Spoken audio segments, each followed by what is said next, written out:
Look at that graphic. As you can tell, this is the Big Pop Theory podcast, our retrospect review. Today, we decided to review Armageddon 2008. A lot of things happened in 2008. The Iron Man movie was in 2008. The Incredible Hulk movie was in 2008. There was some other great music that was going on in 2008, but I can't name all of them. But on this day, not that I see clearly, but December 14th, 2008. Thank you so much for that. I appreciate that so much. December 14th, 2008, they had their Armageddon pay-per-view. They were at the HSBC Arena, which is now known as the KeyBank Center, out there in Buffalo, New York. Let's take down this lovely graphic. We are your trio to talk about this retrospect. I'm one of your hosts, the Great Grandstein Pooper. Hi. And I'm joined with the smartest man in the room, Rich King, aka the QB. And we have our favorite Mark, the casual one at his finest. Mark wins, showing off the guns. Gentlemen, I'm always glad to see you guys, but how the hell are ya? Doing well. Good. Pretty good. You know, one day we got to work on syncing y'all together, saying good. That way it's just like, because that was perfect. That was damn good.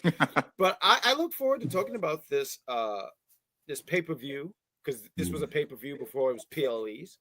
I'm gonna stop talking here because the QB is gonna be the lead here. But before I give you the lead here and stuff like that, sir, I was talking to Mark Wins yesterday. And I say yesterday, we're recording on a Friday. We're going to upload this on a Saturday, a little bit before Saturday Night Main Event. The plan is to go live right after Saturday Night Main Event go off the air because it's John Cena's last match. We're going to talk about John Cena. He was on this pay-per-view. But I don't know if you noticed this one, Rich Kings. I started noticing this. I heard about it through the internet and stuff like that, but as I was watching this pay-per-view, so I would be prepared for this review, as I'm preparing for this pay-per-view, did you see that we have only 21 days to watch this? Because they're going to be taking old school. It's wild to me, right?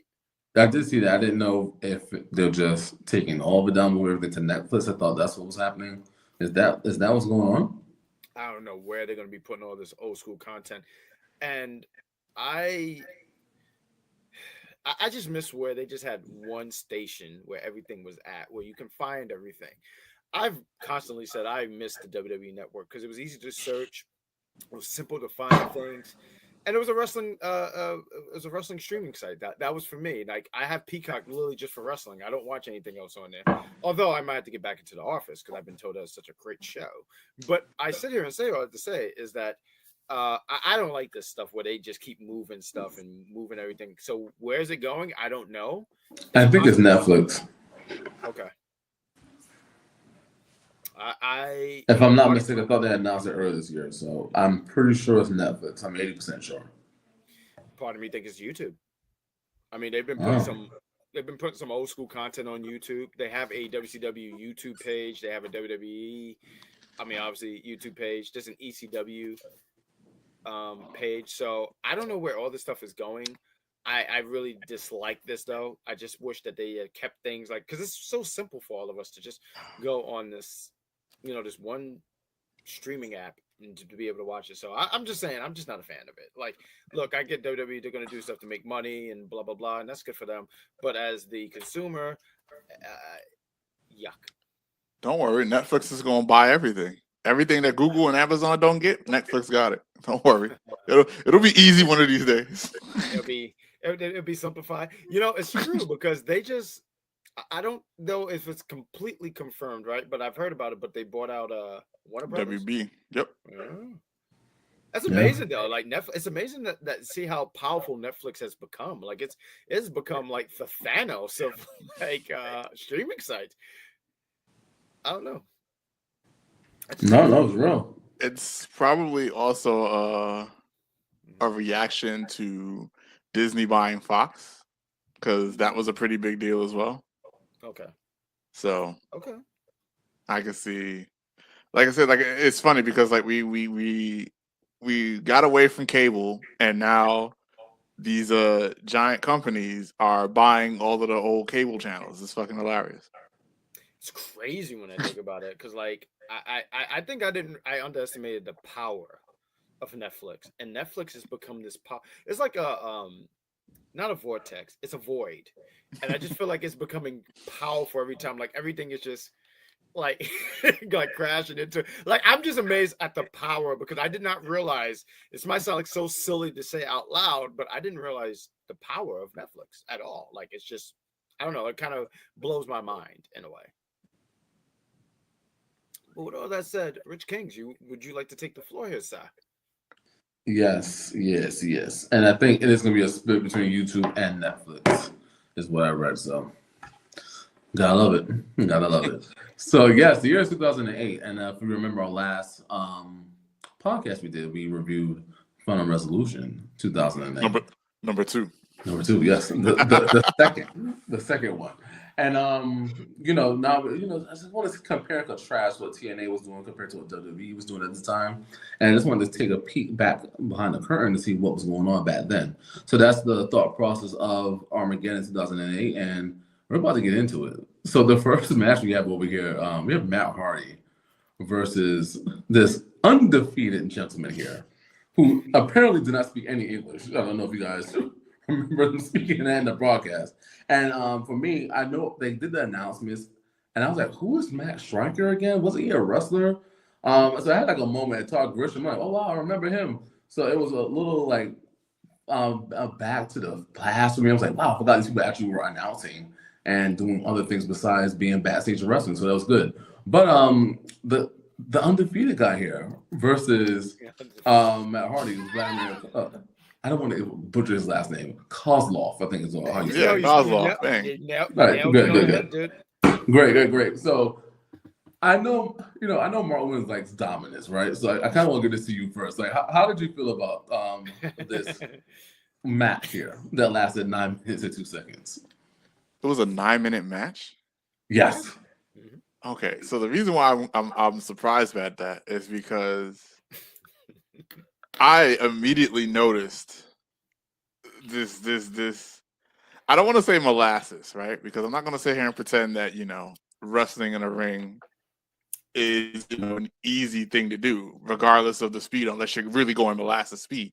But like, I immediately noticed this slow pace, and I was like, "This is what we're in for tonight, huh?" Like, and it slowly started coming back to me why I stopped watching WWE. Like, it's like I was like, "Wow, this is what we're doing." Vladimir Kozlov, I remember the whatchamacallit. I low-key like his generic Russian evil guy music. So like, I remember the music. I was like, this is pretty cool. I also heard Matt Hardy's music. I was like, I forgot he had that theme. That was really cool. I was upset that this wasn't a title match. I was like, then there's no stakes. This is nonsense. Vladimir Kozlov is going to continue his undefeated streak. There's no reason for Hardy to win this match. So it was just a slow, predictable match. And because it was Matt Hardy, not Jeff Hardy, nothing happened. Like this entire match just felt like a nothing burger. And that's, once again, that's nothing against Matt Hardy. He's a great wrestler. He wrestles. I believe he has his versatility. He wrestles with the times, because I've seen him prior to this slow era, and I've seen him after this slow era. He's just wrestling with the times. But this is a running theme that I'm going to have here, is that the match was okay. That's all I have. I have more. I could talk more about the people and everything around it than the actual match. Like, I talked about the music and all that. I do like that Kozlov came off as like a pre-Gunther. Like, I saw it and I saw the parallels there. But other than that, I ain't got much to say about this match. Jack, I mean, the great. What do you got for us? We saw it. Got you. No, all seriousness, I'm sorry. I just wanted to use that clip so badly. I love that clip. It's one of my favorites. But I'm with Mark Wins here. It wasn't a match that we're going to be talking about. Like, we're talking about it for the review, but like on our free time, we're not going to be talking about it, right? I do remember at the time with Kozlov that they really wanted to make him a big thing and make him like they wanted to make him a thing. Now, I'll sit here and say this. When they did all that stuff to try and make him undefeated, foreigner, and all that stuff, didn't work for him. But when he did the stuff with Santino Marella, and I know we're not reviewing that, You watch that, it's two different things. It's so good. It's so entertaining. I'll sit here and say it is so entertaining. But this right here, not for nothing, when I saw Matt Hardy lose, I said, oh yeah, right. Like, this is what WWE thinks of you. Because this wouldn't be Jeff Hardy. But they wanted to make him a thing. I just couldn't get into it. I really couldn't. But Matt Hardy, and it's so sad because Matt Hardy was a world champion. He just got crushed like that. And just like, right. It's not even just like Matt Hardy either. It's like Matt Hardy, the ECW championship. Like WWE didn't care about any of this at all. They said, let's just put him in the ground, see what happens. So yeah, no, I didn't really care for any of this stuff. I mean, shout out to the talent though. They tried, but it just something I couldn't get into. Because like they didn't even make like a big deal about Vladimir Kozlov beating the ECW champion. That's a good point right there. No, it was really good point. No, 110%. It was like business as usual. It was like, second of all, the belt was so hideous. That ECW belt was not. Oh, I'm glad someone said that. I don't even take your time. Yeah. I hated that fucking belt. So the original design for the belt, there was a small looking title, whatever, but it was unique and different. This looked like it looked like somebody made a creative belt and they failed. I hated it. 1,000% agree. It just was not easy in the eyes. The match, so watching the match, I was like, I had to go back to what Marlon said. I've gotten to TNA because of the pace. Now, maybe the camera wasn't catching up, but the pace was good. And I was looking at this match like, man, I could just hold the camera like this, and I could have, the pace would have been perfect. Like, it was so slow and methodical, and it was like two dinosaurs wrestling. And it just did not, I mean, and I get why they did the whole Vladimir thing. And we had the whole Matt Hardy sticking up for his brother, which, we have the poll coming up, right? And then, I had to actually go back and look this up because I wasn't watching 2008 at the time. But they put the poll up. I was like, well, who attacked him? I was like, well, it's too obvious to be Edge now. So I don't think it's Edge. So I had to look back and I'm like, wait, so who attacked? Because I forgot to look that up. Who attacked him? Matt Hardy. Matt Hardy attacked Jeff Hardy. Yeah, that's when Matt. So this was in December, January at the Royal Rumble. He turned on him. Maybe if we can find a way to watch the Rumble for next month, we can review 2009 if you're interested in it.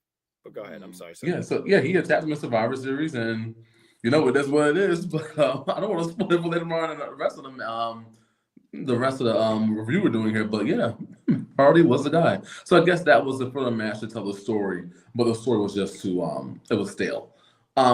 Moving on to one of my favorite matches of the night, actually. Ooh. One of my favorites.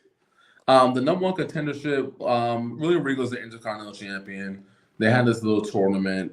We have CM Punk versus Rey Mysterio to see who's going to go against William Regal. And this match, to me, was like 4.5 stars. Like, see, listen, I know we say Rey is what he is. He's a deadbeat. He's this and that.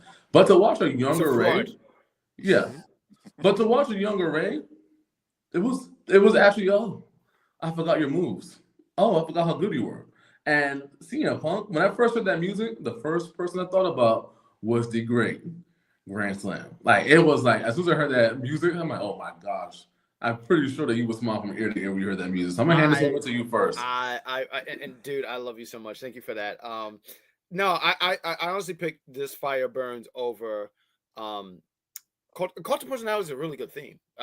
No doubt about it. But This Fire Burns, man. Like, we were at WrestleMania together, and I don't know if you saw my reaction, but I was pumped when I heard it. I thought he was going to come out. So when I heard Cult of Personality, I was like, oh, okay. That's fine. But I agree with you, dude. Like, this match was fire. My only critique was it wasn't long enough. I felt like it just deserved more time. These guys went out there. They put on an excellent match, both Punk and Rey Mysterio, and I hate that I said all that for Rey Mysterio. Matter of fact, let me magnify Rey Mysterio. Rey Mysterio did a fantastic job showcasing another example on why he's a fraud, because he lost. I hear what you're saying. He I mean, like, who can't do a backflip? Like, I've done. It's nothing even magnificent. So Rey Mysterio, he continues to show that he's a fraud. I love that he's continued to be exposed. CM Punk exposed him. Rey Mysterio, he tried. he ran out of quarters, so he couldn't try again. But I did like this, and I think that both men, all seriousness, both men really put the thing in. And I like William Regal as the Intercontinental Champion. Like, I kind of forgot about that, but like when you watch it, kind of opens up like a certain memory for you in a way. So I do remember he defeated Santino Marella, if I'm correct, for the Intercontinental Championship, and William Regal too. I mean, like, I know this is not about William Regal, but I feel like he doesn't just get his flowers. I think William Regal was just fantastic in whatever role that you ever gave him in. You know, more as a heel, personally for me. I just wanted to say that because I just think William Regal was freaking fantastic, and I just wanted to throw it out here. But really, really good match. Just wish I gave him more time. Take the floor. I'm about to pass it for Mark real quick, but I know Mark. I don't think Mark knows this. So we're in year 2008, right? And these two put on such a great match, in my estimation. So I'm gonna ask you great here. Do you remember who was the first overall pick in that draft in 2008? Ooh, no, I don't. Who was it? It was Rey Mysterio. He was the #1 overall pick to Raw. Well, you know what it is.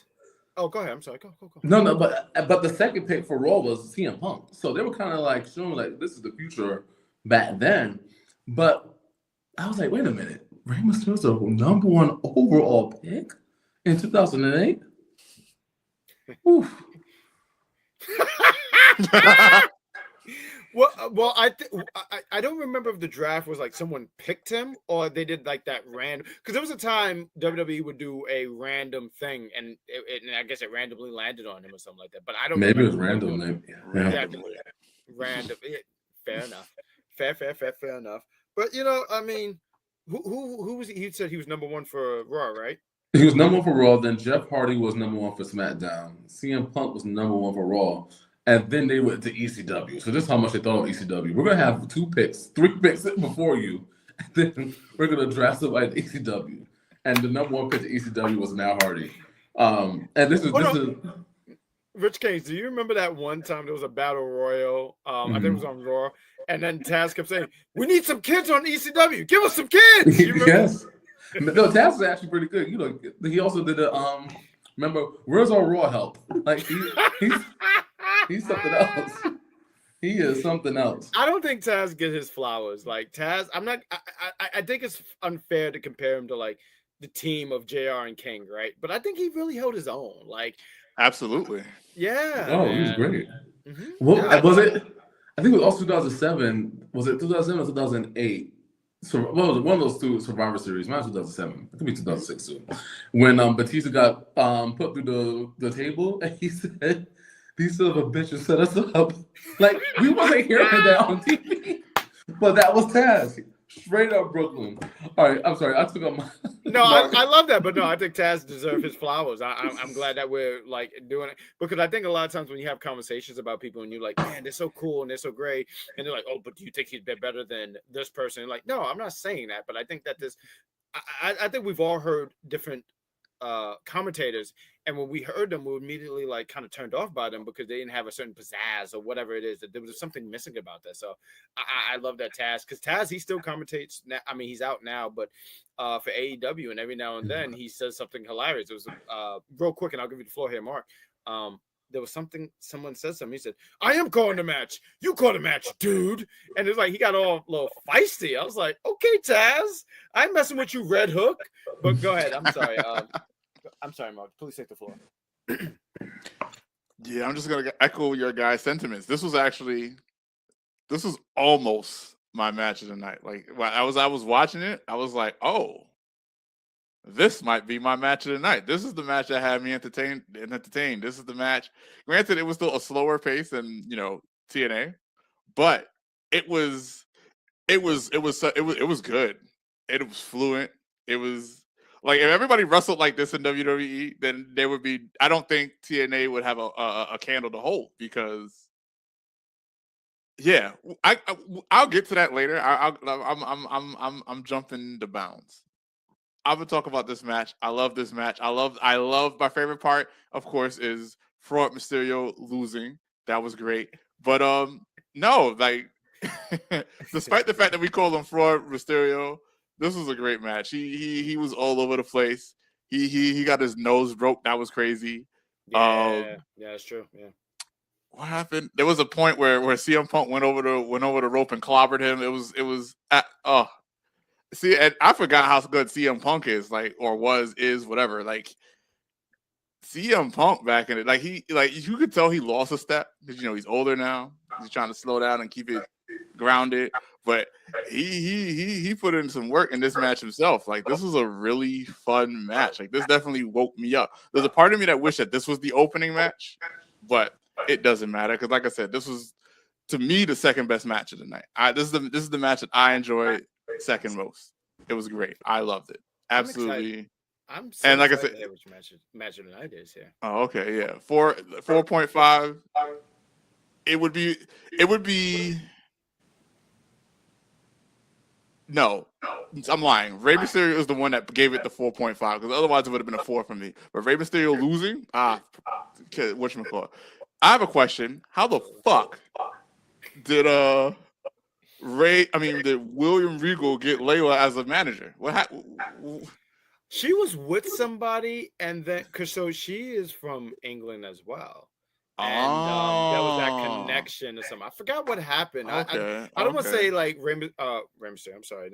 William Regal was trying to pursue her, but he was just like, why are you with this person? I forget the exact thing. I would have to look it all up again. But she was with someone, and she was able to lure her in to be her manager and stuff like that. Because I forgot about Layla. I was like, that's right. Layla was here. Didn't she win like Total Divas or some shit? No, not Total Diva. It was what was it called? The Diva Search. Oh, okay, right. She was the second one to win it because Christy Hemming, and then she won it in 2006. So shout out to Layla. I mean, Layla, she stepped away from the wrestling world, but I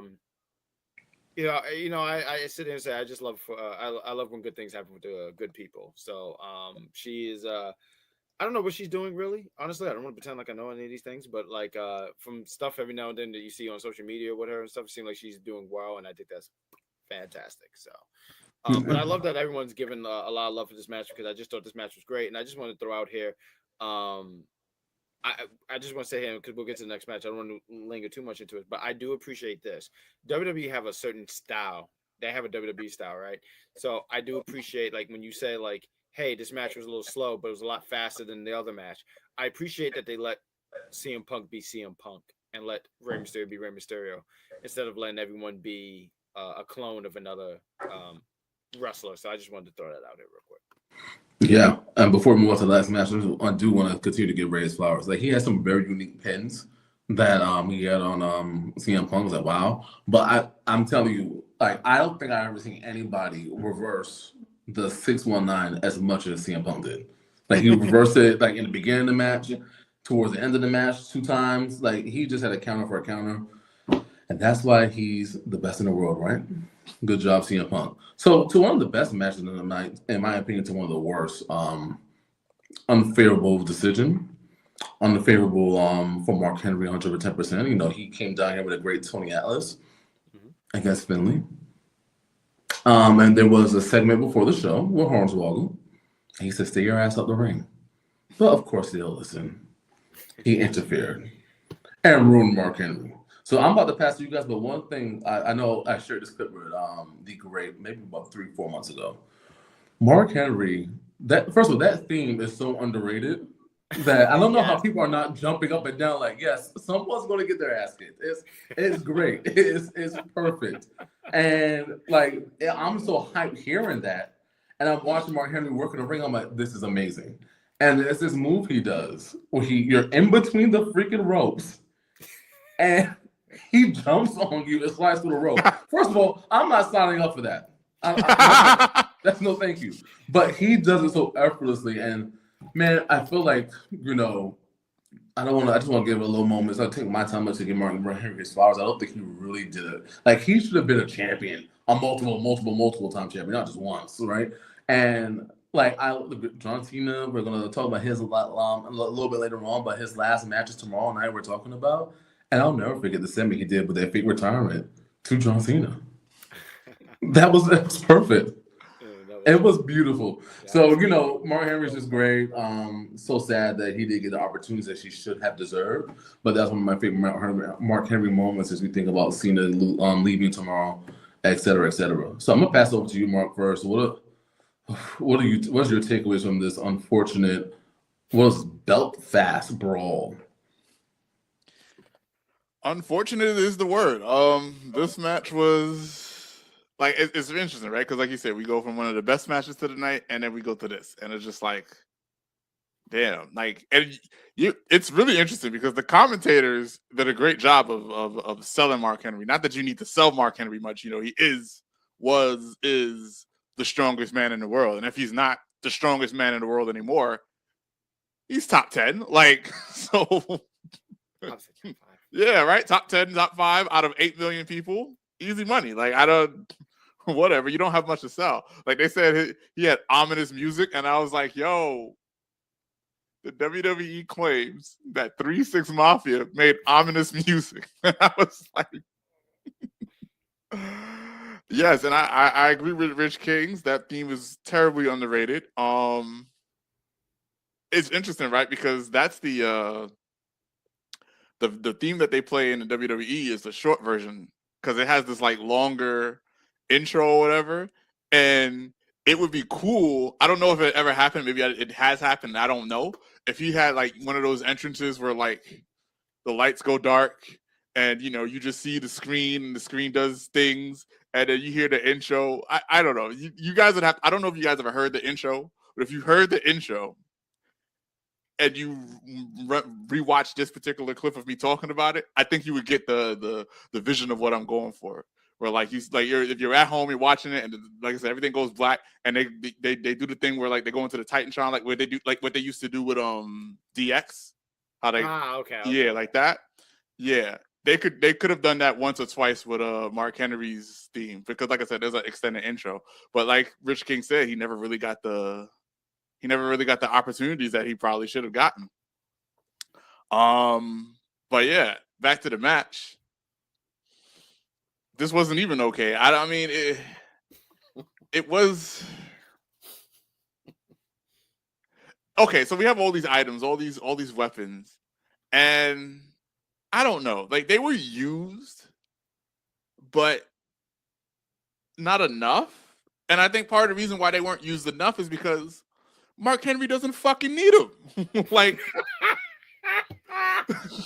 he doesn't need him. He's the world's strongest man. Those items were there for Finley to have a chance. And I am the weapon. Right. So like I don't know. This match, and then like I think that also there wasn't enough Mark Henry just like not take.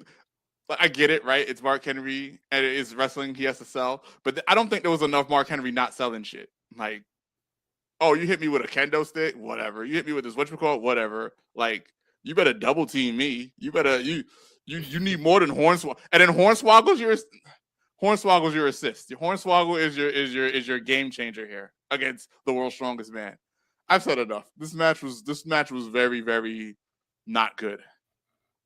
I ain't like this one. I didn't. Like I said, the commentators did a great job selling Mark Henry. He didn't need much, but I don't know. Even if you have Mark Henry lose, I think they could have did a better job of making him lose, like make it such that he really got beat up. And I don't think he really got beat up in this match.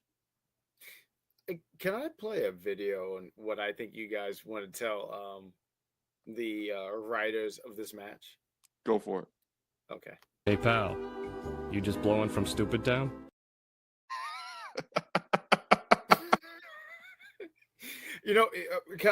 Real quick, if I could pull the curtain back real quick. My guy here, Mark Wynn, he does not find SpongeBob funny at all. But that was the first time he actually laughed at a SpongeBob clip. Like, right here, he laughed at it. That's great because I will explain the SpongeBob scene. He'll laugh and then he'll watch it and it's no reaction. So I love that I got to witness that in real time. We were talking about Mark Henry, and I want to continue to water these flowers that we're giving one Mark Henry. You talked about the theme. I remember watching a video. So this year is 2025. Watching this video, right? They would do a, what was it, 100 guys versus a gorilla, right? And they were like, they had a video of Mark Henry, and it was just pretty much when the gorilla had to face this guy. And I heard the longer intro version of beat him up and all that stuff, right? Like, I'm sorry, I'm blinking on the name of the song, but like I heard it, I was like, and they go, and I was like, oh! And I remember listening to the whole entire song after that because I was like, I need to hear this whole song because WWE gives you a certain version compared to the real version, if I'm correct here. So I'm just saying, like, it's fucking amazing. Mark Henry's dope. Mark Henry's great. I mean, I'm not gonna pretend like, oh man, I was always a big Mark Henry fan, but I have such a respect for him. Me and Mark Williams was talking some time ago. Like, he came through over here, we were just shooting the shit and we were chatting, and just talking about Mark Henry here. We talked about the video about Big Show, and he was like, "Hey Mark, why are you so upset?" I'm upset because I can't bend this fucking quarter. So that means Mark Henry should never lose ever in life. Because if I can ask the question for any of us, does any of us ever spend the time trying to bend a quarter? It was a quarter, right? Was it a quarter or a penny? I don't know what it was. It was a quarter, yes. Okay. So Mark Henry at that, oh, I'm sorry. He was trying to tear the quarter or something like that, and and he was upset. Yeah. And if I can throw in, and I feel like Rich Kings will appreciate this reference here. You talked about favorite memories of Mark Henry. I'm sorry, because my guy is Mark here too, so I mix up the name. But Mark Henry, do you remember the time he just tossed the producer? Like, he just grabbed him and he tossed him to the side? There we go. Did you ever see that clip, Mark Wins? I have not. I'm sending that to you. I got you. But yeah, no, this was not a favorite match of mine. As a matter of fact, when I saw this match, I was like, yo, if Finlay loses this match, this is his match. The Belfast Brawl and everything, that's his match, right? He had a match early in the same year, in 2008, with JBL, and he lost. So I'm sitting there saying, can you imagine this is your match and you lose again? Like, because I didn't know the results here. I didn't watch this pay-per-view live. So watching this, I was like, oh, we'll see what happens. And yeah, no, I didn't hate this match, but it just wasn't a match. It wasn't a match that moved me. It was not a match where I'm like, yeah, I'll be watching this back in a few months. So, you know, Finlay, and I like Finlay. My name is Finlay, and I like to fight. I love that. That's great.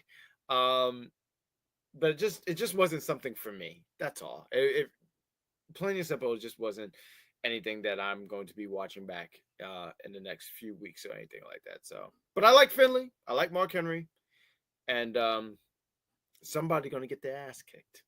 Unfortunately, it was Mark Henry, and maybe this was the day that he wanted to rip that quarter. That had to be the day. That had to be the day. Because no. The shillelaghs, no, it was just too much. He broke the shillelagh, and then there was another one. It was ridiculous. That's what I'm saying. Like, it was just like, Mark, you got some? You yeah, he broke the shillelagh. Then another one comes, and that's the thing that helps to destroy him. Even though he broke the damn thing, like, get out of here. Like, I don't want to hear this. I don't want to. Well, I do want to ask you guys. Do you feel like Tony Atlas was like useless? Yeah, okay, there we go. I already got one reaction. What about you, Mark Wins? Yes, useless. Like, he got hit one time, and I feel like we ain't never see him again. And it wasn't even a real hit. Like, it was like, what was that? Like, he was gone, like, disappeared. It was like, oh my gosh. I don't even want to get into it. Just useless. I feel like if I could do real quick, I know Rich Kings, but Rich Kings, can I ask, when you saw this match after, then did you do this? Yeah, well, please. But I know we didn't go over this, but do you want to talk about that segment with JBL? Yeah, so listen, we could talk about this segment. I kind of glossed over because I think we were talking earlier, we just was talking. I'm like, you guys don't know, Shawn Michaels is my favorite wrestler, period, of all time. And when I saw this promo, I'm like, what the fuck is this? Like we need to stop immediately. But JBL is also one of my most underrated heels of all time. Like JBL, he just knew how to step into that role and perform when it was needed because they didn't have any good heels at that time. And here he comes, and I'm gonna have this new look, and I'm just gonna do whatever I want and say whatever I want, and it worked back then. So JBL comes down to the ring, but before he comes down to the ring, let's talk about that promo, right? So my favorite part of the promo is when Shawn Michaels gets this award, and here comes JBL. I'll, I'll be taking this, and just claiming like it was so short and contrite and beautiful. On behalf of me. Yes, with a straight face, and it was gold. It was that was great. And then him coming in, like, cause JBL is so different, and I'm gonna hand it forward to you guys. That theme. Like, where do we go with that theme? And like I was telling you guys earlier, I heard that moo extra loud. I heard the wall string ding ding ding ding ding loud, and I heard the moves loud. And JBL, I mean, what a treasure trove he was. All right, so I'm gonna pass it over to you, the Grace. You brought it up. Like, what are some of your takeaways from that promo? First things first. I've always said this for many years that the JBL theme just reminds me of the Western Beef commercial. Like, it's just Western Beef music. I've been saying that for like a long period of time. But JBL, and I'm with you, like, I don't know if he's like my favorite heel of all time, but he's someone I appreciate as a heel because he went there. There's a lot of things that he said back in the day that he could not do these days as a heel. But I appreciate I appreciate that he was willing to go routes that was like, oh my God, this guy seemed like a piece of crap. I said this off rip. I told you guys off air. I didn't like the storyline. Because I couldn't buy into it. Like, I know what wrestling is. I love wrestling. Wrestling is something I'm going to love for the rest of my life. But the story, I was just kind of like, yeah, Shawn Michaels, he's broke. And 2008, that's where things was kind of rough for America at the time and stuff like that. The recession, there was so many things going on in 2008, right? But like, I'm like, okay, Shawn. I just couldn't buy into it. Even then, when I was watching, I was kind of annoyed because Shawn was like, but here's the thing. There was things that he was saying, but here's the thing. I do like to try to add positivity here. I don't want to be all negative and stuff like that. But I do appreciate that they try to sit here and be like, look, we understand, like, he's on TV, he's a WWE superstar, but they just try to break down things like, but I did stuff as a young man, and I was trying to, I got right with the Lord, and I was trying to help out my friends and family, giving, and I don't want them to ever go, to be broke and poor. I want to continue to help people. I understood that as story, and I was like, okay, they tried, but I don't believe this. So that was my only thing. JBL was great. He stood there the whole time just like this, with his hands folded like this, like he's like he's a security guard. Even when Shawn Michaels said, JBL was a piece of trash." JBL was inside laughing because he's like, "I might be a piece of trash, but I'm a trash with money." and JBL was so great. JBL was so great with it. But the storyline and everything like that, I kind of like rolled my eyes with it.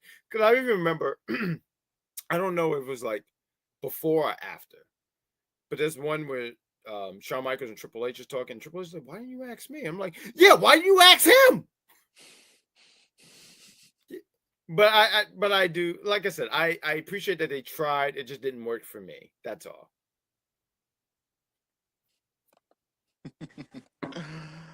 I vaguely remember the storyline, like, from back in the day. I don't know how it happened. I don't know. Well, no, obviously they explain how it happened.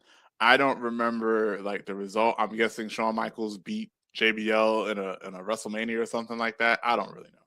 But when I was listening, pay-per-view before. I'm sorry, I just want to say it was the pay-per-view before. Cool, gotcha. Understandable. What I do, but like I heard this promo, and I think the worst part about it is JBL got to be JBL, but HBK did not get to be HBK. And somehow that is what fucked this thing up for me, right? Because, like, granted, I'm not going to go back and watch it back and see what happened, But, like, as I'm listening to this promo, I'm laughing at the shit JVO does. Like, him taking the Slammy Award, comedic gold, right? And then you have HBK, he comes on and he explains himself. And at some point, I'm waiting for him to, like, not give a fuck, but he's giving a fuck, and it's like, I get that's the story that they wanted to tell, and I think the one thing that saved it is the whole thing, because, like, he really did find God and he changed his life around. So I guess that's the one thing that does save it, adding that level of realism to it. But there was a part of me that was like, yo, I wish he would just be like, yo, fuck you and fuck you and fuck you. I got a family to feed. But. Yeah, I mean, it just wasn't the best of storylines, but if they just kept that promo as a package and kept it moving, it would have been great. But for that whole segment to happen, that was a waste of time. That was a time filler. That was the bathroom break opportunity. But in case you didn't want to take a bathroom break, we saw Finley coming to the ring. But yeah, so this year is 2008, right? And like I said, we reviewed Final Resolution. I can't speak today. Last time. Yeah, you got so it. I thought, what better way to review the wrestlers of 2008? Top 5 wrestlers in 2008. Whoa! So, you know what? Not for nothing. Can I just take real quick? This guy right here. I hope I'm pointing in the right direction. But this guy right here, you have a whole segment. So before we get there, let's get this guy's intro.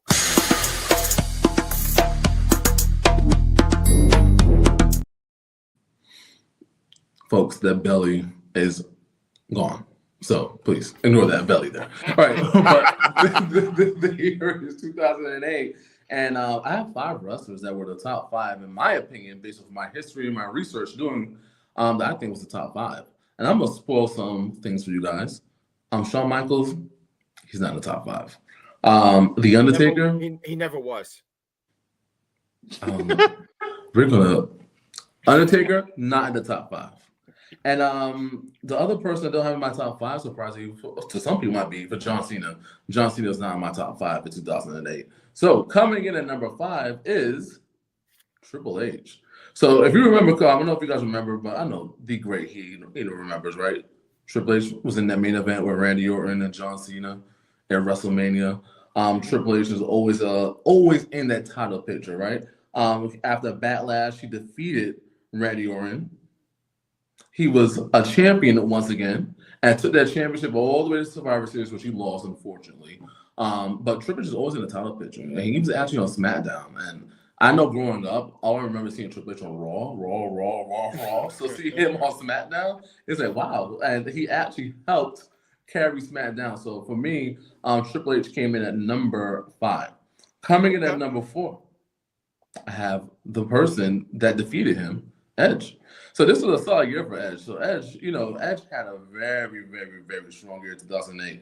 So he defended his World Heavyweight Championship early in that year because he was the champion at the Royal Rumble against that fraud Rey Mysterio. He beat he had so many different feuds going on. He did lose that championship, unfortunately, to the Undertaker in the TLC match. We just don't want to talk about that. But he was a champion and he lost it. But he took a little break.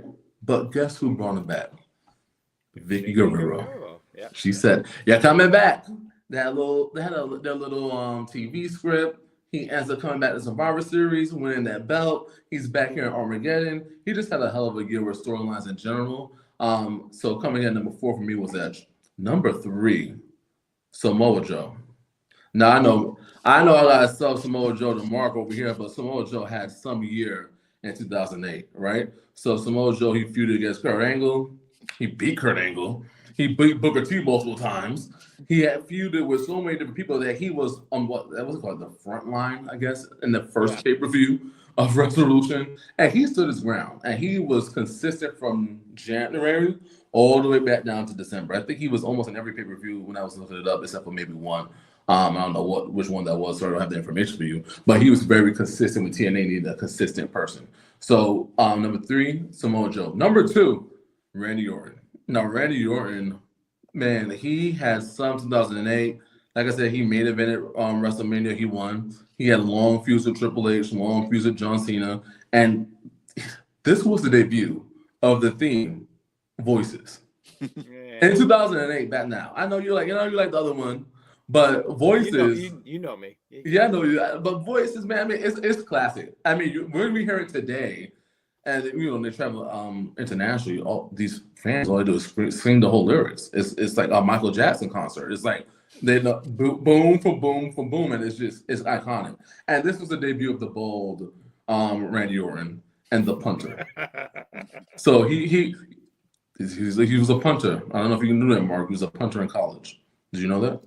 Oh, like an actual punter. Okay, that's dope. No. He wasn't an actual punter, but he was punting. Oh no, because you said a punter in college. I was like, oh, he played football. I didn't know that. I mean, I couldn't tell while he was punching these people. Well, I think when he was doing it in college, it was actually people's heads. So that's why he's prepared for this thing. So he was all getting ready.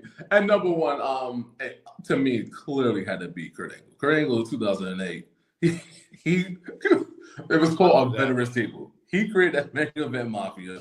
He was all over TNA. Listen, I know Jeff Jarrett owned it, but you could have told me that Kurt Angle didn't own that thing while he was consistently there day in, day out. Obviously, this was obviously a great get for TNA, I think, in 2004, if I have the information correct. It's 2006. 2006. So, sorry, 2006.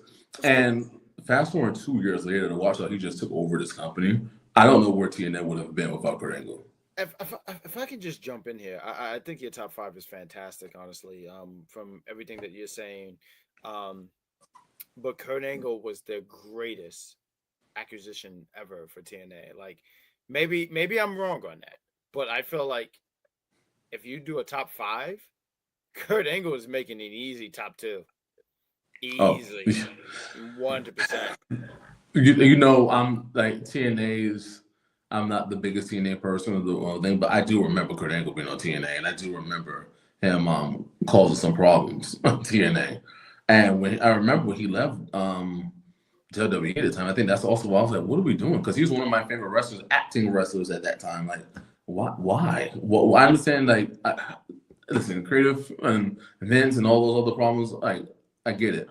But Kurt Angle, I mean, 2008 especially, unbelievable. Mark, what are your thoughts? Oh, sorry. After the great, go on, and then Mark, go after. I'm sorry, I won't take too much of your time, Mark. But I just wanted to sit here and say, if you have an opportunity, some of Kurt Angle's best work, because he worked with TNA longer than WWE, which sounds kind of wild, Crazy. but like watch some of that stuff and you be like, yo, Kurt Angle was put on some really great stuff. I mean, I could say AJ, Samoa Joe, but stuff like the idea about Kurt Angle facing Sting to me just seemed like a 2K kind of thing, but it actually happened, and I thought they had some really, really fun matches. I feel like there's other names that I'm not including here, Matt Morgan and all these things. My point is saying is, if you have an opportunity, look up some TNA Kurt Angle stuff, and I feel like we will be reviewing some of that stuff because my guy right here is going to be picking some TNA stuff. Mark Williams, please take the floor here, sir. I'm so sorry to take your momentum. I like the list. The reason why I like the list is because of the 5 people that you named as top wrestlers in 2008, the only one that I don't remember having an impact, and that's just me not remembering, is Triple H. I remember Edge. You know, he was on his shit. I remember Randy Orton, like you said, punting people all over the place, and then I was big on TNA, huge on TNA. So for you to have Samoa Joe and Kurt Angle on that list, like I was listening to you because you was like, spoiler alert, Cena's not here, spoiler alert, Taker's not here, and I was like, oh, is he putting TNA names on here? And then as you naming people, I was like, oh, we got Samoa Joe here. That's gotta mean peak Angle is number one because 2008 Angle, man. There was this one match. I remember this match. There was no reason for this match to be good. It was a random Thursday night Impact. This is when Kurt Angle is head of the main event mafia. They're the momentum is maxed out, right? And he has this random match with Matt Morgan. And mind you, Kurt Angle's part of Main Event Mafia. There's no reason for him to, win this clean, and he does, and it feels valid because it's not like Matt Morgan in any offense. Like, this was a good wrestling match, and at any point in time, Scott Steiner could have pulled in and ruined the match. Black Snow and Chet Lemon could have came in and ruined the match. No, clean cut, good wrestling from Matt Morgan and Kurt Angle. And I was like, this is the man. So, like, to see Kurt Angle #1 on this list for 2008. Amazing. The only reason I did add in Triple H here that I have down here in my notes is why I put him at #5, right? And it could have been somebody else. But I was like, okay, who was really on TV more than Triple H at the time, right? And then him winning that Fatal 4 match at Backlash, he was featured in Night of Champions. He beat John Cena. The feuds that he had, including with John Cena, Jeff Hardy, Edge, on SmackDown, because I think we're gonna get into him a little bit later on, but this is the beginning of Jeff. I feel like if you asked which brother was over Jeff or Matt, it was always Jeff. But for singles wrestling and now with all the drama, this was the outcoming of Jeff Hardy. And Triple H was even in the show their promo like, I don't care about you, Jeff Hardy. I'm Triple H. Like, the hell are you? But it showed that the people that were mid cards, whether it was Edge and Jeff Hardy years ago, are now challenging him and taking him out of the way, right? So he's consistently a top 5 potential person year over year over year. But I feel like when you have the championship from late April all the way down to November and not put you on the list that you're holding down a brand, I think that's why I put him on there. I agree with what Mark went to. I totally agree with that. I mean, there's a lot of matches. I know we're not going to include every match that when Triple H was a champion and all that stuff. But if I'm correct, in 2008, he had this match with Great Khali at SummerSlam and whatnot. So, obviously, I feel like Triple H was a safe choice for them, and that's why they have him. And I look forward to talking about the main event because I think I have some jokes in that. I'm sorry, Mark, I'm going to say something. Unless he's throwing up the ones because that too. But no, I was going to ask because you mentioned Triple H and Great Khali. I'm assuming that Triple H won this match. Absolutely. So that is that when Great Khali went from this giant monster to whatever Playboy that they were trying to make him tonight? I mean, if we continue doing this retrospect, I think we'll eventually see when the time was, right? So he was the giant threat that he was at SummerSlam, right? Mm-hmm. But he was a giant threat in SummerSlam in 2008. I can't tell you when he became, where he started coming out in pajamas and stuff like that. And I think it was like in October-ish, though. Okay, you might be on to something. I think it's in October. We could double check that. Yeah, I mean, I think if we keep doing these retrospects and stuff like that, we'll eventually see this was when it happened, because I don't have an actual timetable, but it was this year, obviously, because we're going to get to that. But Rich Gaines, please, QB. Yes. So next was, for me personally, my favorite match of the night. And I just couldn't believe when they said that this is the first time, obviously, like I said, I'm fading out of wrestling, fading back in, I'm doing the wave, that this is their first one-on-one match. And I'm like, huh? So this is Batista versus Randy Orton, and we got, Randy Orton's coming out with Cody Rhodes and Manu, and they're really hyping up these second and third generation stars. And I know we talked about this last week review, how many groups have Randy Orton been in? I'm like, unlimited. So this to me, like I said, I'm gonna say my opinion to the end, but this is my favorite match of the night. Mark, what are your thoughts about this match? You said this is your favorite match of the night. This wasn't personally me. I was a Randy Orton fan then, so for me to see this happen, well, not favorable results once again, but this is my personal favorite match of the night. I see. Yes. So for me, it wasn't. Hold on. What are the other matches? Okay, yeah. So it's definitely not a bottom. It was definitely not the bottom of a barrel match. It's Orton and Batista, right? It has to be at least a decent match. But for me, this is when my eyes started to really open on this is the WWE style. This is it right here. Now, granted, like it's a slower pace. It's wrestling. I'll give them that. But it was a lot of submission holds that were there for no reason because, to my knowledge, none of them have a submission finish. So, like, what are you doing? But it was solid wrestling. It was just very slow to me. It was just I don't know. I don't know. It was a cool match, but it was okay. And of course, Batista wins because there's no title on the line. I remember that being a thing. For whatever reason, Batista had this. I don't. Okay, so you know what? I'm not even gonna say hit and save with a streak. Maybe he had a thing where it was similar to Finn Balor, right? Where every time I see him and the title's on the line, he gets dominated. So like, I saw this match and I was like, oh, there's no title on the line. Batista wins. And sure enough, he won. Like I just went with the old school formula. Like that was the formula in my head. Orton's music is great, love it. It's really interesting to see people not singing it.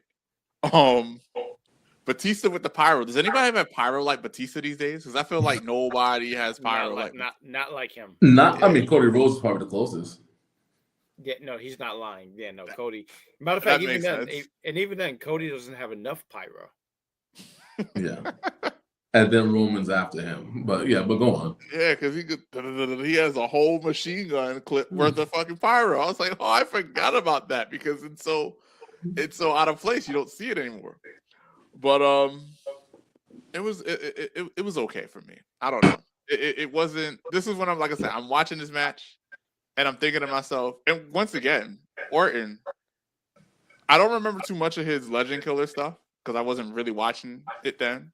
But like, there was this era between like 2007 and maybe 2014, 2015, where to me, WWE wrestling was just really, really slow. And I've seen Orton do this slow wrestling.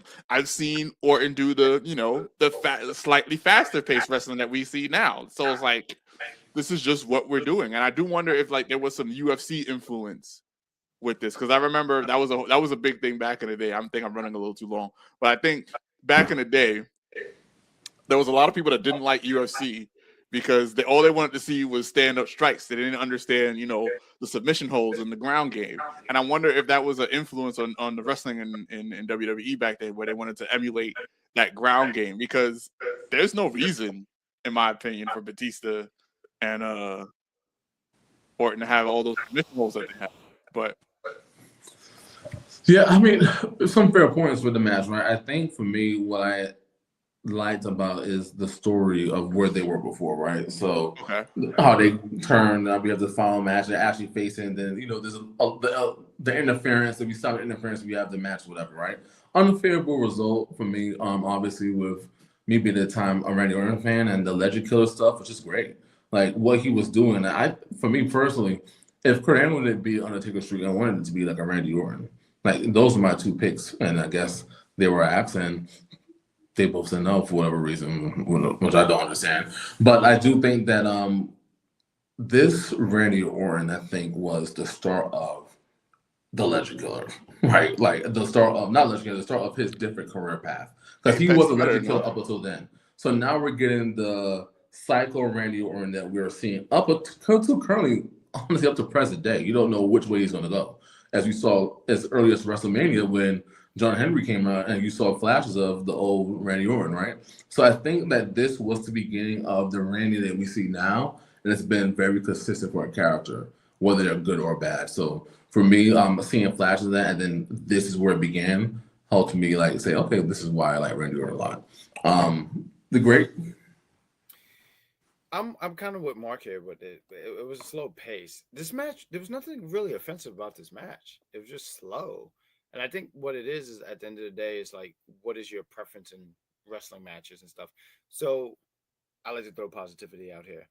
What I did like was the ending, because I thought that was unique. Randy Orton looked like he was going for like an Alabama slam or something like that, and Batista counted it, hit a Batista bomb. I loved how Randy sold it, because like he sold it like he was literally dead. And you get the 1, 2, 3 count.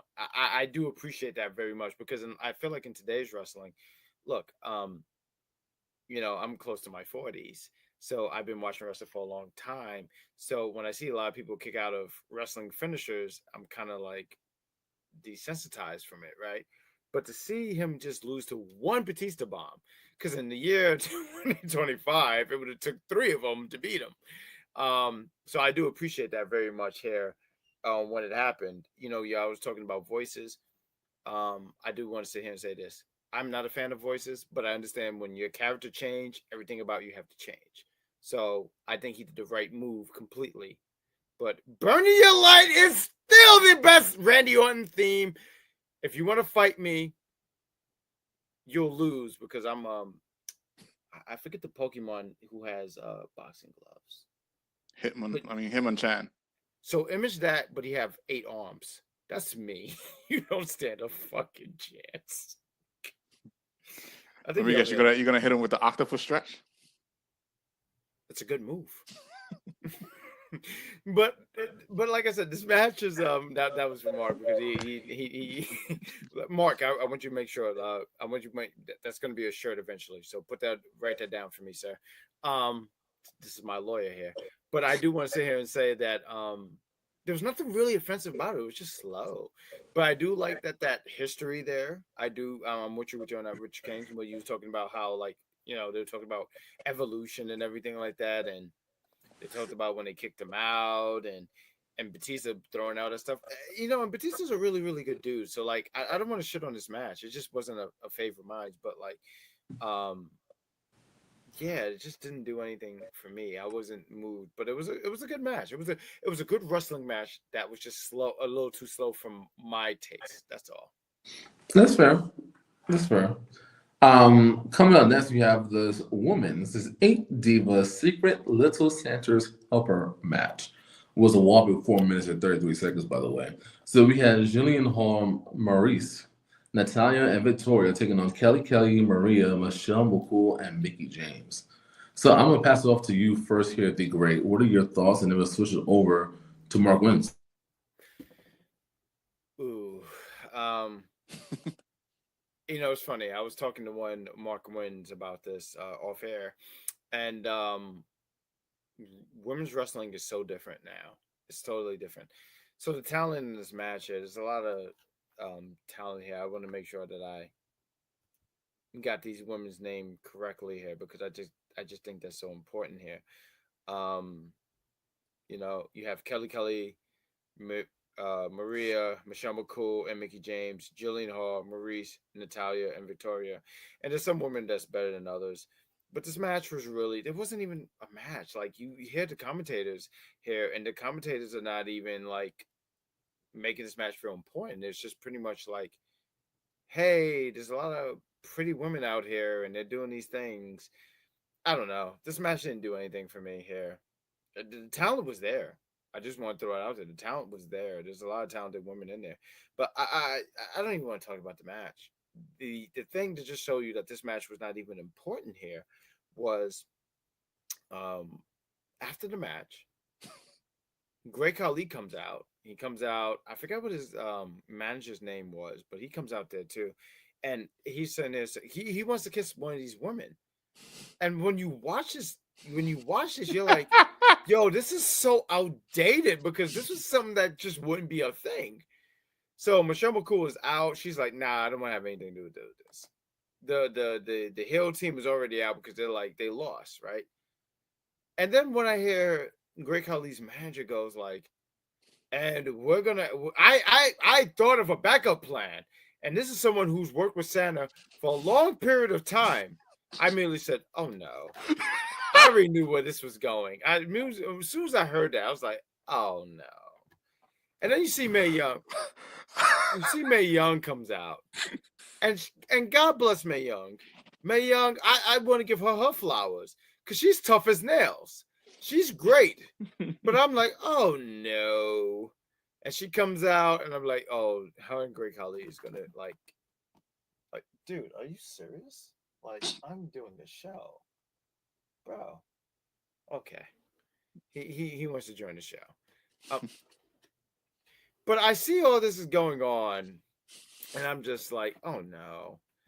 And Great Khali looks like he's saying, "Oh no, I'm just glad women's wrestling has changed for the better. I'm glad this match was 4 minutes and 33 seconds, and I said it."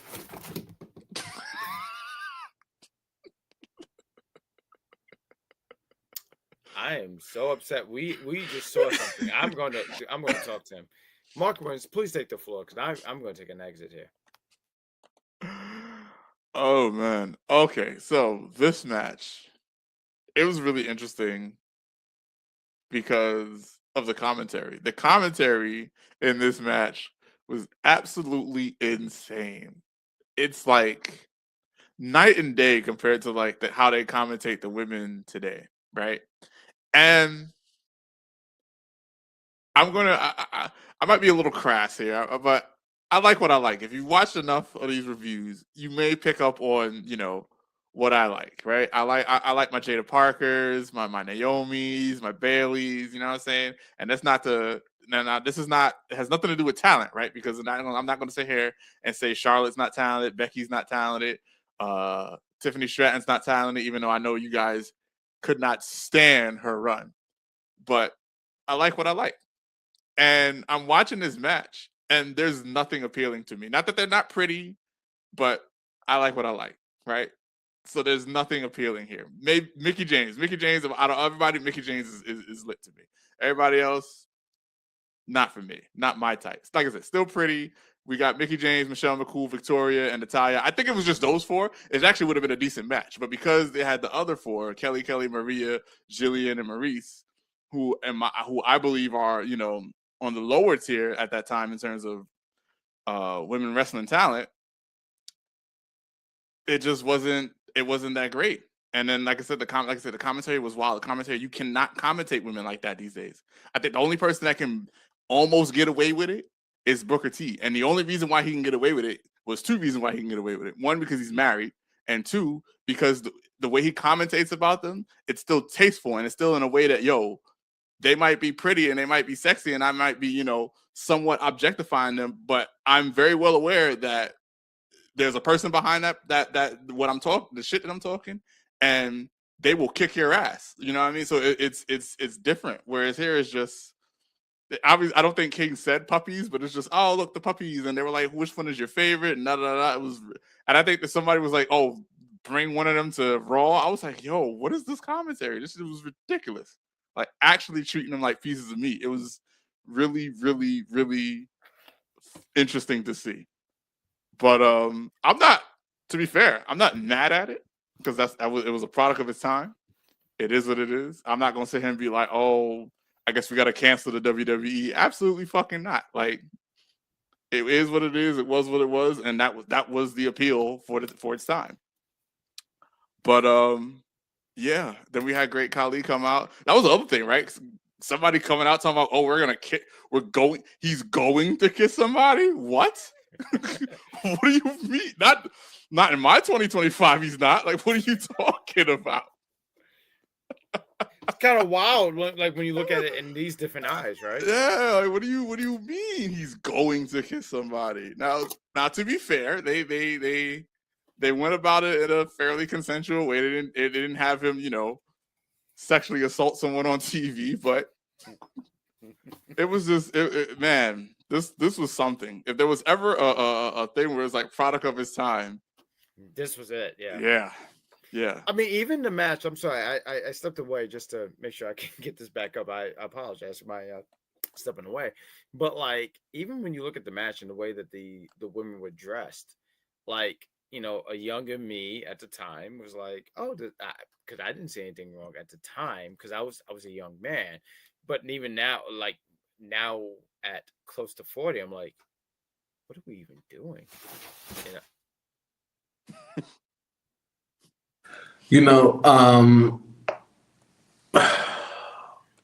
100% right.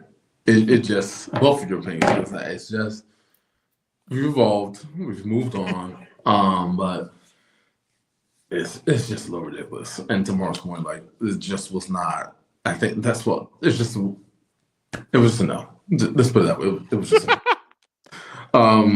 True, because oof. like I said, right? I like what I like. I could imagine me having a different opinion if, like, say for example, now I'm being annoying, right? But if there was like a Layla in the match, Alicia Fox, I'm trying to think who else was there that I thought was like whatever. But yeah, this is a no.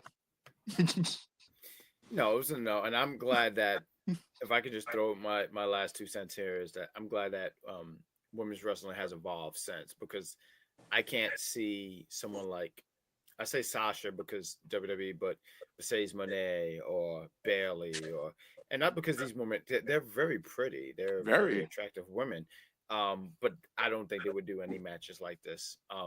Becky Lynch, Charlotte Flair, name. You know what? I'll name another one who I just don't see ever doing this match. To JC motherfucking James.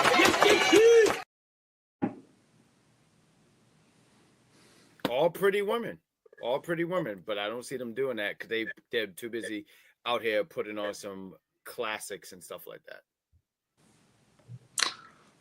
Here. I mean, I think that what we're seeing right now is just overall better for everybody.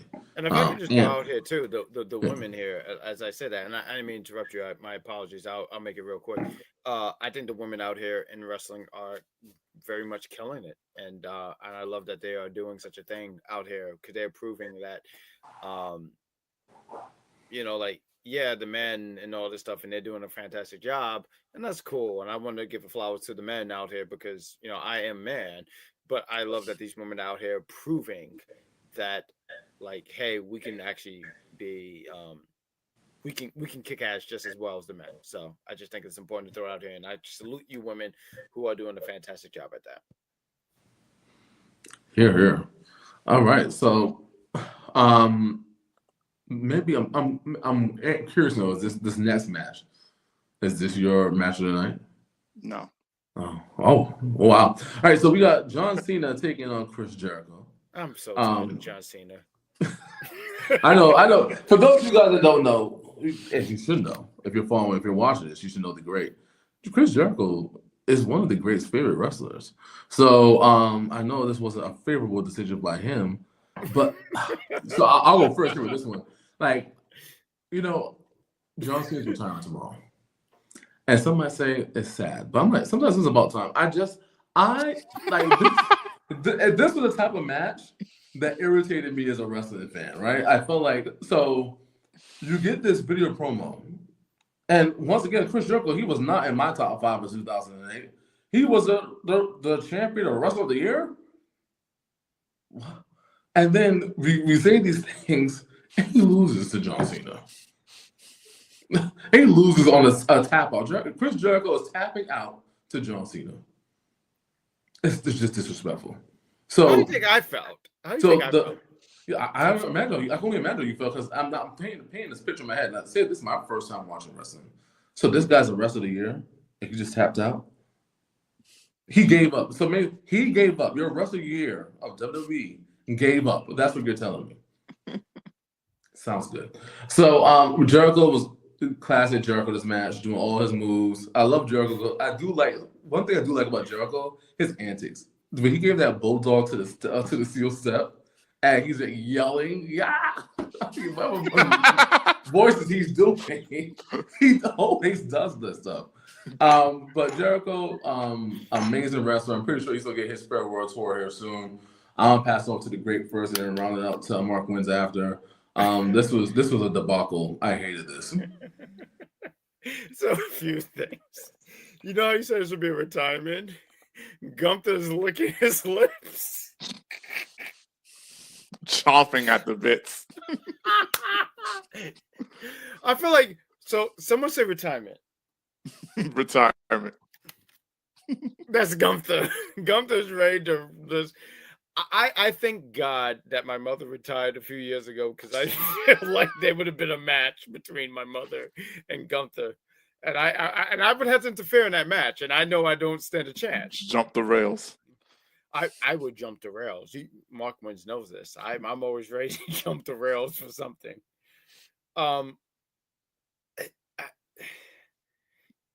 So shout out to John Cena. John Cena was never my favorite. Like realistically speaking, he was never my favorite. But yo, bro, when he would beat like my faves, I was like, yo, I hate you. Like I literally was like I dislike you so much. And him beating Jericho. Look, John Cena was their guy. He has a great look, and I will sit here and say about this about John Cena. As time went on, he found ways to try to like add different move sets because they were like, "Hey, you have only 5 moves," and John Cena would find a way. I remember one time someone described his comeback attack, right? And it was like, he'll hit you with his shoulder attack, boom, boom, boom, and then he'll have the reflex of a god because you swing because he would always duck. Like he knew that he was always going to do that, and no one ever thought to be like, "Oh, let me hit him with a DDT" or nothing like that. John Cena was I felt like I was always harsh on John Cena, but like when he beat Jericho here, I and mind you, I knew that John Cena was going to beat him, right? But even when I watched this, I got mad. I literally created madness when this happened. I was so upset that John Cena beat this man. I was like, I don't have a gift for this. I don't have a thing for it. But I do have something. Okay. When John Cena beat him, you know what? This probably have nothing to do with it, but I'm going to put this anyway. You're lying.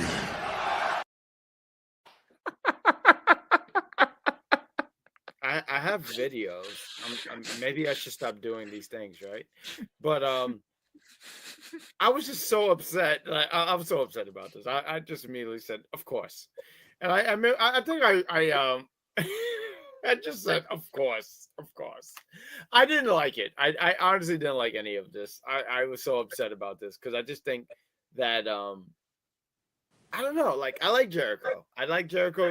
Some of my stick. If you watch me, I took some of that stuff from Jericho, honestly. So like, and I'm not gonna say everything Jericho ever touched was gold, blah blah blah, all this stuff. But there's things that I just loved about Jericho, and just Jericho is just an entertaining individual. So seeing him like, and not for nothing, when Cena he liked the STF, right? And then he pulls him in the corner in the middle. I said, "Oh, that's game." I just knew because like when Cena ever did that when someone didn't tap and they were trying to reach for the rope, and I said, "Just tap." Just get it over with. Just get over it. But shout out to John Cena. He's retiring, and I hope that the gentleman enjoyed his retirement. But in 2008, this pissed me off, and I didn't even watch it in 08. I watched it in 2025, so it pissed me off in 2025. So whoever's taking the floor, take the floor because this was upsetting. Just another okay match. Once again, I go into the match, I look and I'm like, I guess Cena wins. Like, yes. I have very little to say about this match. It wasn't a bad match. It was just another run-of-the-mill match. It's really interesting, right? Because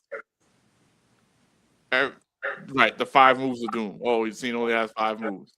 But if you watch this pay-per-view, so does damn near everybody else. So like, what was he just the most charismatic one with 5 moves? Like, I don't understand. Like, it's interesting because the great Grand Slam Poober says, "Oh, we were a little too harsh on him." I think that he was the one that got everything because. I look at the Orton and Batista match, there was only like 5 moves. I look at the Mark Henry and Finley match, there was only like 5 moves. I look at the Hardy and Kozlov match, there was only like 5 moves. Like I'm really watching these things like we still have another match to get to. I'll save my giant overview of this stuff for later. We're almost done. But yeah, this match was okay. Got you. So let's get into that main event, right? So we have the champion Edge going against Triple H and Jeff Hardy. So how do we get here? Jeff Hardy was supposed to have a title shot match at a Survivor Series. Surprise, Matt Hardy. Just say it. Come on, we already said it earlier. Matt Hardy attacks him. He's supposed to be unconscious. He still shows up at Survivor Series anyway. Fights, leads us to here, right? Edge wins the belt. Here comes Jeff Hardy. He wants his vengeance. He wants the title shot. Triple H is like, I want it too. You know, they have the little title match, number one contender match. We're here. We're at Armageddon.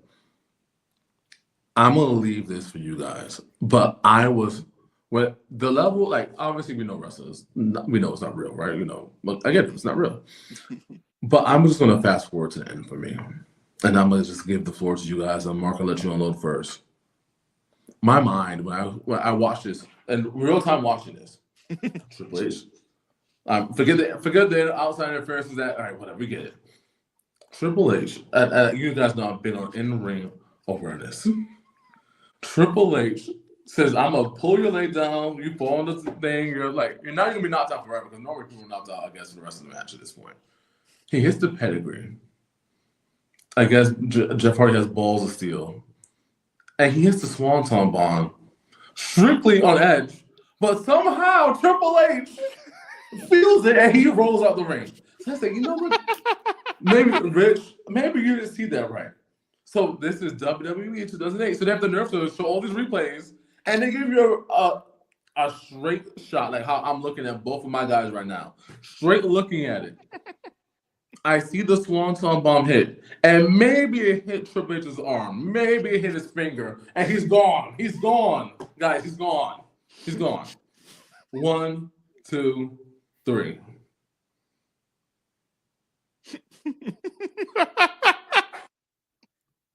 Mark, help me out here. So, your points are valid, and maybe there's something wrong with me because your points are 100% valid. Like Jeff's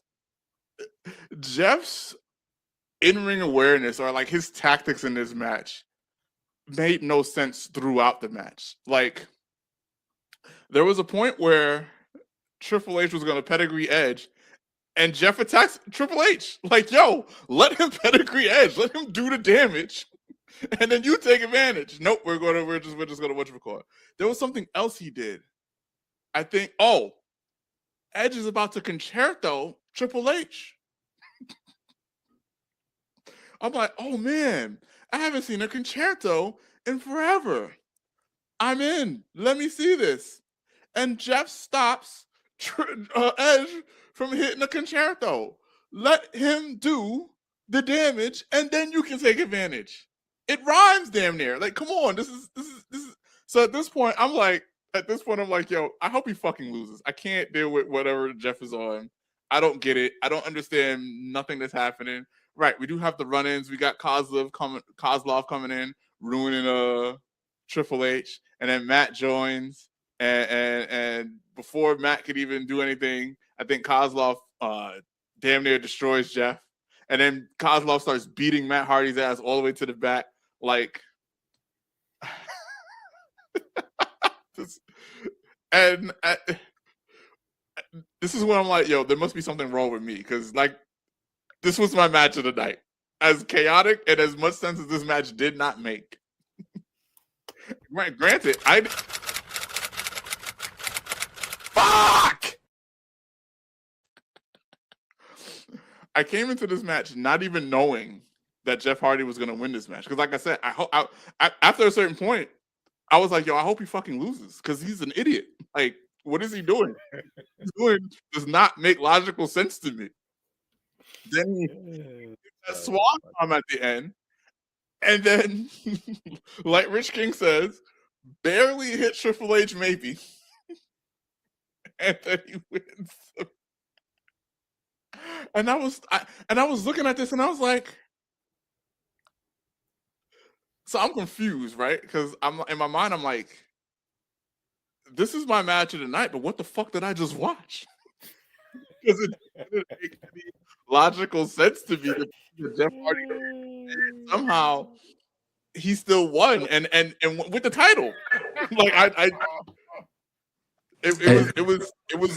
it's strange, and I'll get to it in the wrap up, but I know what my problem is. I know what my problem is, and why this was my match of the night. Why CM Punk and Fraud Mysterio was my second match of the night, and why everything else was just dull as hell to me. I know what my problem is. I think I understand too. I think get it. You like the chaos. There was fast moving.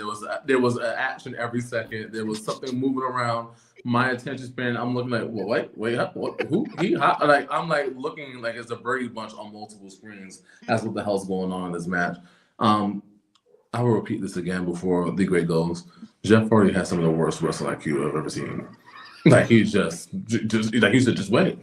Like he I don't want to we'll go as far as Jean Baptiste with a spot monkey, but watching this live, if I watched this in 2008, I'll have to say I need a break.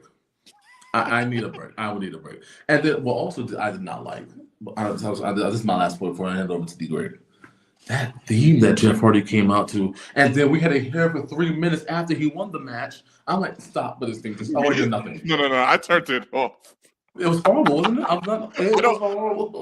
don't think it was horrible, but what it was like, I don't mind the theme, but I just know that after a while, I'm like, okay, so anything else is gonna happen? No, we're just celebrating his first belt. Cool. I'm turning it off. I'm over it now, because there's a part of me. Cool, great for Jeff. He got his first title. But the logical part of my brain, the logical wrestling part of my brain was like, yo, he doesn't deserve this, right? Like, away from the work ethic that he has, like, I get it. Low wrestling IQ. I understand it now. But outside of the work ethic, the brain that, like, if this was a real fight, he'd have lost. Like, I don't see how he wins. That's where it goes for me. Like, but I'm gonna hand it over.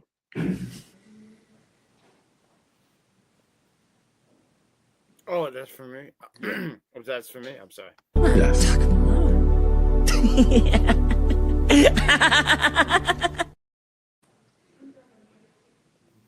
I love that video. I gotta make sure I could expand it and stuff like that.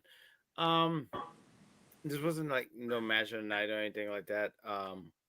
I remember in the time, if I could talk about how I was feeling in 2008, I was excited that Jeff Hardy won the WWE Championship because I didn't think that was ever a thing that was going to be for him. So I love that he won it. So watching his back, and did I watch the match live in 2008? No, I did not. So I got an opportunity to watch this for this review.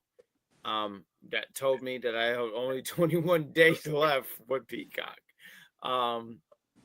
For the old school content anyway.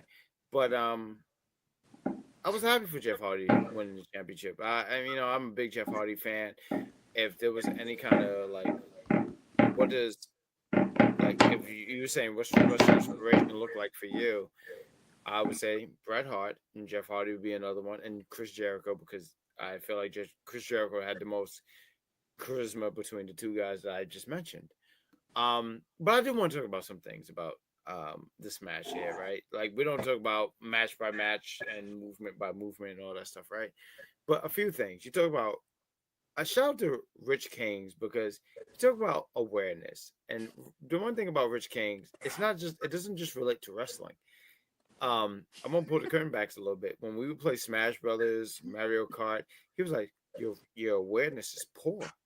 He never said that to me or Mark Wins. He said to anybody else that played, but it was never us. But Triple H awareness was great in this match, because think about this: there was a spot where Jeff Hardy was going for the Twist of Fate, and he didn't get to do it. And when he saw Edge running at him, what did Triple H do? Nope. He ran out the way. You talk about the pin. We know what wrestling is, and that's cool. He put his hand. And he said, I am not getting the full blunt of that at all. So when Triple H hit that, he said, "Oh!" And he got eliminated like it was an episode of Smash Brothers. Triple H said, I'm not taking that. But I love that he did this. He did this. He put his finger. Oh, I'm destroyed. And he rolled out. That's awareness. He said, like, I'm not taking that. I'm Triple H. I know I'm not taking the pin, but absolutely not. I just thought that was such a funny spot, like the way, because it really hit his wrist. If you look at it, it was his wrist. and the way he bounced, like he oh my god, he bounced more than an NBA basketball. Like that was ridiculous. That was a great sell. That was one of my favorite sells. It was a lazy sell, if we're being honest. It was lazy, but it was still great because if I didn't know any better, I thought he was the full blunt of it. He almost had a seizure out the ring. Like what the hell was that? And what's so funny about all this is like he does the move and blah blah blah blah. But there was some really cool spots about this match. So Mark said this was your favorite match, right? So there's a spot where Jeff Hardy hit like 2 were in the winds. I want to say one was where like it was like almost like a doomsday device one or something. Yeah, there was the electric chair. I think Triple H had Edge up on top, and then boom, Whisper in the Wind. Whisper in the Wind is a really dope move. Like it's a fantastic move. Like matter of fact, I saw Jeff Hardy live, not just Jeff, but the Hardy Boys. They were out here in New York for NXT, and they went against this great team called Fraxium. And Jeff Hardy hit it, and it was just like, and Jeff Hardy is close to his 50s, still hitting that move. I think it's a fantastic move. It's a great move. So when you see it live, you're like, oh, that's so freaking cool. So seeing him doing it here, and like how you mentioned the electric chair thing and stuff like that, that's so cool. So Jeff Hardy wins the championship. I was happy at the time about it. I'm so happy because I like Jeff Hardy. Jeff Hardy, he might not make my Mount Rushmore, but he's one of those wrestlers where if I could take some things from him, he's one of those guys. Fair. So, it's time to do our little wrap up over here. I'm going to go first to this one. So, I want to see what wrestling was like in 2008, TNA versus WWE. And if it was based off of 1 year, WWE should have been worried. Now, I get TNA, we have our issues with the production and stuff like that, but that's it. But when you think about the actual entertainment, the match quality, the people that we saw wrestle, TNA had some pretty good match qualities. They did have some stuff going on. I could see how some fans went over to TNA and just ventured for a little bit because of, to what Mark says, the speed, whether it's the speed, whether it's the storytelling, or whether it's just the unpredictability with some of these things. Even though we want these people to win, we just know they're not going to win. And I think TNA gave us a different option with that. Like, even though we thought main event Mob was probably going to win every other match, it still was thrilling. And it was still something that we wanted to see. And there were still up-and-coming superstars like AJ Styles, etc., the Samoa Joes, Jay Lethal. It just was different. And I think when I'm looking at this pay-per-view, there wasn't even a tag team. Like, who was the tag team champions? Like, what was going on? Like, what are we showcasing here? And we had 2 brands. And we couldn't find a tag team to join the pay-per-view. Like, what? We were focusing on like these tournaments, or we're focusing on like one-on-one feuds that could have been sold on SmackDown Raw or ECW, but that still was a brand apparently. But like my overall review on Vengeance and just the year of 2008, I think Final Resolution was better. I think TNA's talent was they just performed better, and this was just unsuccessful. And I'm glad that they was able to turn the page and go to something else that actually worked for them. Because whether it was the chaos in the main event or the slow crap that we saw with bad moves throughout the match on the night, I think that this Armageddon was it. And I think that's why they probably entered this pay-per-view and moved on to TLC. They said this cannot work. But I'm going to pass it over to the great and Mark Grimaldo us out with your grand finale. I so much appreciate that you gave me the floor, but I'm going to give it to Mark Wins. Mark wins. Oh, man. So it's interesting, right? I was watching. I want to preface this by saying this. For the past couple of months, I would say, whatever. I've been watching a lot more wrestling recently than I've been watching in a very long time. Like, I think in the past 2, 3, maybe 4 months, I've watched more wrestling than I've watched in per capita than I have for years. So it was interesting because like I watched Armageddon, and when it was done, I was just left so underwhelmed. I was like, this pay-per-view was just not good. And at first I thought it was biased, right? I was like, maybe I'm biased. All right, whatever. I'm biased. I like TNA. We saw TNA. I'm just so then whatever. I go to sleep. I wake up and I thought about it some more. And that's when I was like, yeah, no, I've been watching a lot of fucking wrestling lately. And we've watched wrestling, what? I want to say before this, the latest before this particular one, I think we watched a 2001 Survivor Series, which was fire. We watched, we're going to watch, not to spoil anything, but I think I think maybe you already mentioned it already, but we're watching Starrcade 98. We did WCW. Right, we did WCW, the first Nitro. And even at that first Nitro, like, even though that was weird in ways, it was still a fun watch. I watched King of the Ring. That was fun to watch. But then we fast forward. We watched I think we watched the 2016 Survivor Series, 2019 Survivor Series. These were fun pay-per-views to watch. Like, I had fun watching these things. This was the first Armageddon 2008 was the first wrestling show that I watched that felt like a chore. Like, it felt like, wow, I feel like I have to watch this. Like, as there's people that say the recent Survivor Series 2025 was bad. I get where they're coming from, but like, if you think it was bad, watch Armageddon 2008.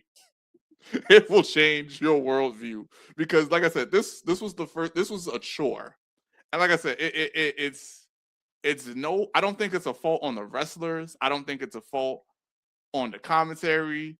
It's just whatever the hell. That's just what WWE was doing at the time. I'm wondering if, and I remember people saying this, and I don't remember it being that big of a deal in terms of like Benoit's death affecting WWE, but I guess it did. I don't know. It's one of those things where I'd have to like really do some research, actually watch things before and after to like really compare and contrast.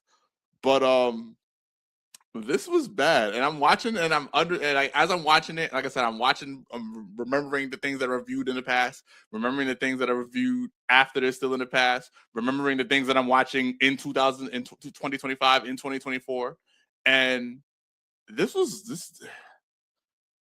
wasn't it. This was just not it, and I'm glad that I saw this, because this is like I said, this was a chore to watch. I'm sitting there. There was one match. I want to say it was the Cena and Jericho match. I had like missed something, and I didn't care to go back to like look at it, because like there was something, I did something on my phone, and I was looking. I was like, I'm not going back. I need to hurry up and finish watching this, because I was just not. And once again, like I said, it's Cena and Jericho. I've seen Cena have good matches. I've seen Jericho have good matches, and this was just not. This wasn't it. This wasn't it. I'm sorry, I muted myself because I interrupt people and stuff like that. But I just want to sit here and say this. I do think that TNA Final Resolution was definitely the better pay-per-view, PLE. I don't know what words you guys want to use and all that stuff, but it was definitely the better one of the two. The talent was there. It was definitely there, but I sit here and go like, I feel like what Mark Room was trying to say here and say is like, whatever your pace is and what you like about wrestling and stuff like that. But TNA was delivering it way more than what WWE was doing. Was there some good stuff here on this pay-per-view? Yeah. I don't want to sit here and say, oh man, this was a total bust. No, it wasn't. There were some great things here. We talked about the CM Punk match with the Frederick Douglass Rey Mysterio. And yes, I'm getting that over. Frederick Douglass, absolutely. Mark, write that down, because I want that to be a thing, because this is my lawyer right here. Write that down. But these guys, they went out and they had a really great match. My only sin about that match was it wasn't long enough. And I think that's a match that could have been long enough. But I do like what one of you guys was saying early in the show, is that that should have opened because that was a hot open. But also, I say that being a hot open, it deserved a little bit more time because what these guys did was fantastic. One CM Punk and one Rey Mysterio. But oh, you guys have no idea what Saturday Night Main Event is going to be when I hear Dragon Lee. But I don't think this was a terrible pay-per-view, but I still pick Final Resolution over this. And it just shows you also too that things are a time for it's a product of his time. Like we talked about the women's match, and there was a lot of talent in that match, but like, because like no one's gonna ever say Victoria is not a Victoria Terra, however you want to Call her. Yes, thank you. She's talented, and same thing with Talia, 75, right? She was number 75, correct? She's a great in-ring competitor. She just probably doesn't have the character, but I always hold her. Listen, she's a cousin because I'm a Hart. I'm a Jackson and a Hart. So like, yes, so that's cousin. I'm going to put that out there all the time. But I do want to throw out here that this pay-per-view, it was fun to go back in time to review this. So Rich Kanks, take the floor, sir. Can I say one more thing before? Of course. Because I just thought of something. What really like made this pay-per-view really bad was like there wasn't a single moment that like either made me laugh or made me go holy shit. Like it was just bland across the way for the most part. And that's something I noticed too for me. Like there wasn't enough emotion. It's almost like it took itself too seriously. Like the only time it didn't take itself seriously was with the women's match, and it's like that's unfortunate. Like, but yeah, that's all I wanted to get. I just wanted to get that thought out because I just remembered that particular thing. What do you got for us, Rich Kanks? Because I have a video for what I think Mark looked like. Show us. I'm so miserable.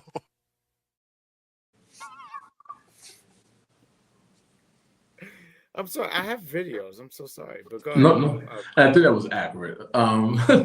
So that puts a bow on 2008, and that puts a bow on Vengeance. I mean, not Vengeance, Armageddon, and Final Resolutions 1 and 2. Join us next time because we're going to be doing Starcade. And which year is that again? The Great Grand Slam? It's 1998. There's no particular reason why I picked that. So, one of the things I sit here and say is like, we are. What the fuck is your problem, Mark Wentz? My problem? Oh, we'll see. We'll see when we review it. I already know what that reel looks like. Everyone to know that. But I want to give a shout out to the QB here because like he does a fantastic job, and I think it's important to give. We talk about giving flowers and stuff like that, but Rich Kangs, the QB here, he holds it down, and all this stuff. But it's Starcade 1998. I feel like I could speak for the both of us here, Rich King. It was our favorite Starcade of all time. Because this was the first time me and Rich King shared a high five. And it's like, yeah. Something happened, but like I don't remember. Do you remember what happened? My memory is just favorite Starcade, but I don't remember. My vision's a little blurry, but I think we could probably get to it. Like, I think we just have to watch it. We have to watch it and see, and then once we see it, we will remember, and then we will reshare our excitement. So when we open the show, how did the DDP smile go? You know why. We are excited. You will understand why we are how we are for Starcade 1998. Both me and Rich King, Mark Wentz is laughing. I don't know what's going on here, but we don't remember what happened. But we will love for you to tune in. I think Bill Goldberg is there. He is? He was there? I don't remember Rich Kings. Do you remember, dude? I remember somebody Bill being there, but you sure it was Goldberg? I don't know. I remember it was someone bald headed, but like I don't remember. I thought That it was was like Gilbert, not Goldberg. oh my god, really? Oh my god! I can't look. I look forward because bald-headed people in my America, absolutely not. Well, we know it was a Stone Cold Steve Austin. Yeah, Stone Cold actually turned down. But we all reviewed. Can you imagine, like, if Kevin Nash, I'm going to powerbomb Stone Cold. Kevin Nash, Stone Cold, I'm going to powerbomb you. Absolutely. But we were What? No, he would have said what?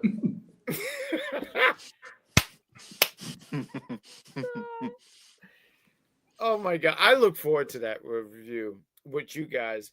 But shout out to the QB here on the Big Pop Theory Podcast One, Rich Kings. You did a fantastic job hosting it, and we hope that you enjoyed Armageddon 2008. Rich King. So when it comes down to both, I'm going to give you the floor here first here before we do the plugs and stuff like that. TNA Resolution 2008 or December of 2008 and Armageddon 2008. What is your pick here, sir? Final Resolution. Now you have to think about it. No, I agree. Do you want cake or cupcake? What? I want both. If I'm being honest, Rich Kings, I want both. I'm not gonna hold you. Like, well, I didn't want that. That one's made of peanut butter. But I would sit there and say, like, I do think Armageddon had some good matches, but I also sit there and say, like, the pacing wasn't for me. So I totally agree with Final Resolution. I know what you have, Mark Wins, but I'm still gonna ask you for the people so you can say it. What do you got here, sir? Oh, Final Resolution by several miles. Like it's not even close. Like it almost just justified like why I like TNA more. Not that one. Like we have opinions. You may think that WWE, you might prefer WWE over TNA. Cool, I understand that, but TNA was it for me at that time, and I see why. I understand it completely. You know what this reminded me of? We will get this over insiders, so we play this. Sonic Adventure 2, and they had the little races, right? If you have Sonic, you know what you got. If you have Amy, you needed that 20-second pause because you still weren't going to catch up. And that's what WWE needed. It needed a 20-second pause. God darn it. Good job, Warren Richard.